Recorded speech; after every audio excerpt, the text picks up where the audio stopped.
SZA is one of America's favorite singers because of amazing raw vocals You know what I need at the gate now, baby. and the intensity of her lyrics.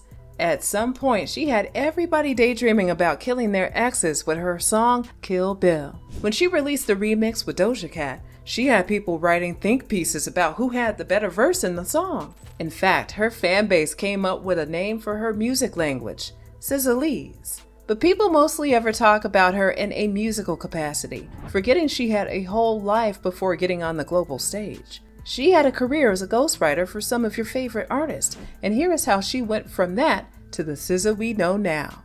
SZA, whose real name is Solana Imani Rowe, was born on November 8, 1989 and was raised in Maplewood, New Jersey. When you discover how many years she spent underground struggling to build her career, you would assume it's because she didn't come from a rich family and wasn't privileged enough. However, that's quite the contrary. Her father was an executive producer at CNN, and her mother worked as an executive at AT&T. The major issue she had growing up was the conflicting religion her parents practiced, with her mother being a Christian and her father being a Muslim. However, it was still not that big of a problem because she also practiced Islam. But because of the religion, SZA experienced bullying in the 7th grade. She attended an Islam prep school after regular school, and her father forced her to wear a hijab every day. After the 9/11 attacks that took place in the US, other kids started bullying her for wearing a hijab, which made her stop wearing it. Many parents consistently fail their kids by passing harmful ideas to their kids because why should anyone get bullied for their religious affiliations? Although she stopped wearing the hijab, she never stopped believing, and now that she's older, she doesn't wear the hijab because she doesn't want to be found saying bad words or hanging out with unbelievers while wearing her hijab. Well, it seems more like a hypocritical move than anything because whether you're wearing the hijab or not, as long as you practice, you're still a Muslim. So does Allah not see when you're not wearing the hijab? SZA really didn't need a grand explanation for why she doesn't wear her hijab.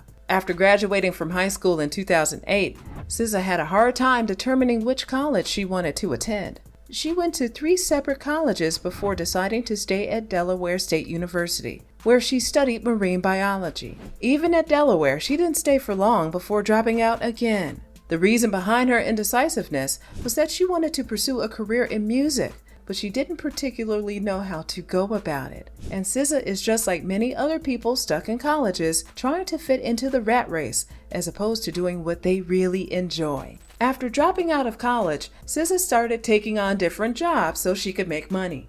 She worked as a bartender at strip clubs so she could pay for studio time since her parents withdrew support for her from dropping out of school. But she most times always got fired at any job she took because she couldn't prioritize her time well. Sometimes she would have a show, but her boss at work wouldn't let her off since they didn't know she was building a career as a musician. SZA said she was a terrible liar, but we will come back to that. And when she asked for time off work, she never came up with a reasonable excuse. When she was asked why she wanted time off work, she would lie that she had to babysit her sister. And one time her boss at work said he didn't care. SZA met the people that would change her career when her boyfriend's clothing company sponsored a show that invited Kendrick Lamar to perform. The music she had recorded with her friends with beats they had gotten off the internet was given to the president of Top Dog Entertainment, Terrence Punch Henderson. He was impressed by the quality of the music, and honestly, who doesn't like SZA songs? After that event, Terrence stayed in contact with SZA. SZA released her first EP, See SZA Run, on SoundCloud in 2012, and it generated buzz. Seeing how much attention it garnered, she released a second EP in April 2013 called S, and it got many positive reviews from music critics. When you are new in the industry, you will be lucky to get positive reviews from critics who are looking for every opportunity to pounce on a newbie. Due to the success of both EPs, Terrence Henderson reached out to SZA to sign her to Top Dog Entertainment as the first female artist on the label. The singer revealed that most of her songs are freestyles because even if she was passionate about writing, she never went into the studio with a pre-written song. It could explain why people say she sounds like she just mumbles random words into the mic. But even if she doesn't write songs, she has worked for years as a ghostwriter, and before she came into the limelight, she wrote some of your faves' best songs. SZA wrote "Feeling Myself" for Nicki Minaj and Beyonce, and it debuted at number 39 on the Billboard Hot 100. She then went on to write "Consideration" for Rihanna's album Anti, and she was featured on the song. After the song's release, people noted that SZA had a similar voice to Rihanna, and that was one of the baseless comparisons they make in the music industry to pit artists against themselves. One of the reasons that comparison didn't last for long or even take off at all was the fact SZA was quite confident in her job as a songwriter. Based on her interview with Complex, it seems like SZA actually enjoys writing for other people because it is a chance for her to get to know people. According to her, she can't write music for people she doesn't connect with, which could explain why most of the artists she has written for always deliver their songs with so much passion. SZA is passionate about what she does, and it shows in her music and the songs she writes for others. But as passionate as she is about music, it also seems like she's that passionate about lying, and nobody would have connected the dots if one of her fans on Twitter didn't point it out. So, let's get into it. In the industry, it is very common to find people of color claiming to have suffered some sort of trauma or claiming they grew up poor, when in fact that's not the case. We have seen similar cases with Drake, who sings about having a bad life because his father wasn't present in his life. Meanwhile, even while his dad was in jail when he was a teenager, they talked every day. We also have another example with Jennifer Lopez, who claimed to be running around the block as a child in the Bronx when she actually grew up in a gated community and had everything but a block to run around. And J-Lo isn't even a person of color, she's Latina. So the need to seem poor and relatable is common amongst entertainers, especially the ones who didn't grow up poor. SZA did not stay away from this annoying way of showing up when she asked her fans to give her TV recommendations, because she has never had a TV. If you remember anything from when we talked about her childhood, then you know her father was an executive producer at CNN and her mother was an executive at AT&T. Her father was earning 6 figures yearly, so there was no way SZA didn't grow up with a TV set at home. But that's not even what people were referencing when they accused her of being a liar. In one of her pictures, there was a TV hanging on her wall, and when you think about her asking for TV recommendations, it makes you wonder what the rationale behind that is. Was she just trying to build a connection with her fans? Or was she just trying to seem relatable? If she said she has never had a TV, she could have added that it was during the time her parents withdrew support from her because she wanted to pursue music. But we don't even have the full details of her life during that period. But lying about not having a TV is not the only lie SZA has told, as she sometimes lies about her preferences too. The SOS performer once claimed that she's not a cake or pie person, but in one of her videos she was seen eating a birthday cake. When people say they don't like cake or pie, they mean it completely, and you will never catch them eating any of the two. The only defense for SZA in this case would be that she was gifted a birthday cake and didn't want to disappoint the gifter. If not, it seems like she just enjoys making her fans think she's relatable, when in fact she's not. Another lie that her fans pointed out centers around her age. In Drake's song Mr. Right Now, he revealed that he dated SZA in 2008. In the song he rapped, "Yeah, said she went up to some SZA. Wait, 'cause I used to date SZA back in '08. If you cool with it, baby, she can still play." Fans immediately started calculating SZA's age, and based on her claiming she was born in 1991 at the time, she would have been 17 when that happened. Drake started receiving some serious backlash for dating a minor, and considering that he already has a bad reputation in that regard, it wasn't looking good for him. SZA then needed to clarify the issue on Twitter by saying although she dated Drake, it was actually in 2009 and not in 2008 as he claimed in the song. She wrote that he probably said '08 because that's what rhymes with the previous line. If it was '08 or '09, it didn't really matter because apparently SZA had lied about her age. Around the time the song came out, she claimed to have been born in 1991, which made her seem too young for Drake at the time. Her fans pointed out that SZA had named one of her EPs 1989, after the real year she was born. Unless SZA was just playing around with random numbers, it made perfect sense that she named her album after the year she was actually born. So, she was playing into the victim mentality that people were creating for her when they were making a case against Drake for dating her as a minor. Meanwhile, she was not a minor when all that happened, and she once again played in people's faces. SZA also faced further allegations when she was accused of lying about obtaining a degree in marine biology from an Ivy League college. But in another interview, she claimed to be a science geek but never completed college. So she tells one story and then changes that story in another interview, which is an indication of the kind of person she could be. It's almost as if she doesn't ever remember her lies, which is quite common with people who lie a lot. According to one of her interviews, SZA claimed to be ashamed of herself for letting her parents down by dropping out of school. She claimed they had high hopes for her, but she kept threatening them that she would drop out of school and work as a stripper just to pay for studio time. She felt sorry that she treated them that way. However, in another interview, she claimed to have completed her degree, all of which didn't make sense.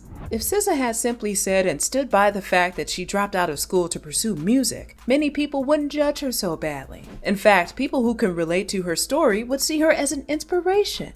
But it's hard for people to relate now since they are not sure if she actually dropped out of college or has a degree.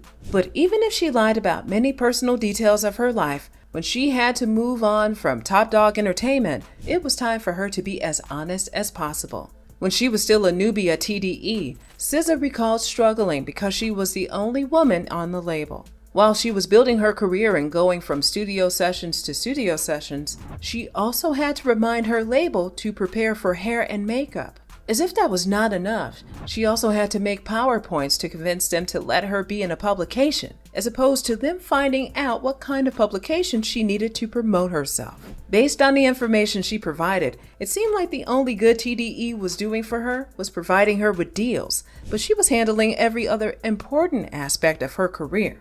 Now, the problem with TDE is that they wanted a female artist on their label, but they were not willing to put in the work to make her comfortable. SZA may not have been better remaining an independent artist, but considering what she had to work with at TDE, she may have been better off alone. In 2017, RCA Records co-signed her, and that was when things got a bit better for her. Although before she left TDE, things didn't seem so great between her and the label. After joining the label, people started demanding for an album from her, and considering that she had only ever released EPs, it made sense that the people wanted more. Plus, she was already in a label. The smart move was to drop an album so she could show people that she had a lot to offer. But the execs at TDE didn't seem interested in helping her release an album. So when one fan asked SZA on Twitter when she planned on releasing her debut album, she responded with, "I quit. Punch can release my album whenever he feels like it." The label was home to artists like Kendrick Lamar, and if he wanted to release an album, it wouldn't take so long. So why did Terrence delay the release of SZA's debut album? The most frustrating part about the situation was the fact that Punch never responded to SZA. The album was released a year later, and if not that people liked the image that SZA portrayed in her vocals, the album would have flopped. Fans waited for too long. A year after SZA claimed that she quit, Punch finally decided to respond to the tweet. In the interview, he claimed that it wasn't easy working with SZA since he had only ever worked with men before she joined the label. According to him, he could prepare the male artist in 30 minutes for an interview, but for SZA, when he tried it, she would throw a fit and ask for 2 hours. But he really didn't expect SZA to just show up at interviews with preparing adequately and dolling up. She had never peddled an image of herself as some sort of natural queen that hates makeup. So why was he expecting her to get her makeup and hair done in 30 minutes? Anyway, Terrence revealed that he was able to learn more about building a relationship with his artist through all those experiences, and that is the beauty of being an artist manager. Could he have done better in helping her feel more comfortable at the label? Yes. Now that SZA has joined RCA Records, she has been meeting other artists that have helped her career. Her collaboration with Doja Cat for Kiss Me More got her her first Grammy Awards. It was a beautiful sight to behold, considering how she has had to do many things for herself. Can't believe this is happening, and it feels very fake. Even when she was under a label. Apart from being loved as an R&B artist, she also has had a fair share of controversies, which mostly borders around her lying unprovoked. The singer was called out for lying about having freckles, a real facial feature that people have been bullied for possessing. After interviewers asked about them so many times and her fans called her out, the freckles suddenly disappeared. Now, this was not a case of her using makeup to hide the freckles. No, the freckles actually stopped showing up in many of her pictures. If they were real, how did she get rid of them so easily? Or does she have a great makeup artist that is able to hide her freckles and moles with every glam? If she actually did lie about having freckles and moles, what was she hoping to achieve? SZA seems to be an empathetic person, which could be the reason why she understands how having relatable experiences and stories to tell can make people gravitate towards you more.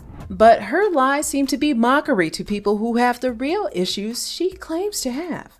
Although none of these lies have affected her music career or endorsement deals, it somehow makes people question her whenever she says anything. It's not a great look for her, but her music is able to cover up for it. As of 2024, the singer has announced that she is working on her second album, and we wish her all the best.